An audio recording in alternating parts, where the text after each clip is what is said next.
halka waxaan ka akhrinayaa kusoo jeedinayaa bayaan daba socda kulankii maanta jaamac garaa Ismaaciil Ducaale oo ah garaadka beesha jaamac Siyaad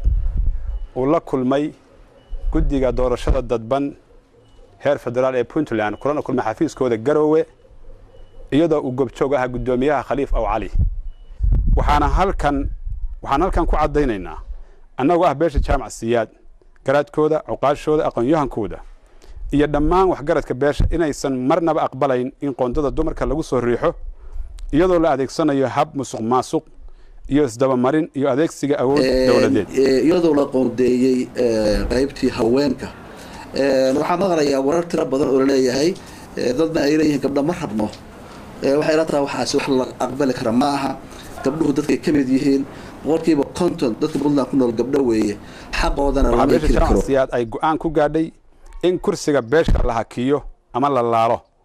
ilaa iyo inta laga xalinayo aysan jirin cid u matali karta oo ka soo jeeda beesha una kartana kama yeerayno odayaasha kala TV-yaasha meelaha ka nacnacale waxa ay ku hadlayaan sax ma aha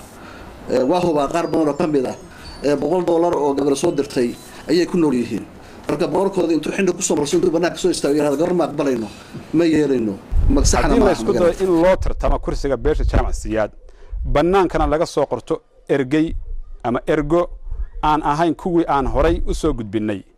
waxa la wixii ka yimaada waxa mas'uuliyadeeda la guddiga hirgelinta doorashooyinka dadban ee heer federaal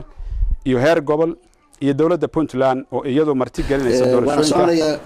dawladuna go'aanka ay gaareen guddiga doorashada ayaa sax ah kaas lagu dhaqmayaa kaasaan lagu soconayaa cidii ka hartana waa ka hartay oo ka gudbeen annagu cid loo joojinaya ma jirto saas u sheegaynaa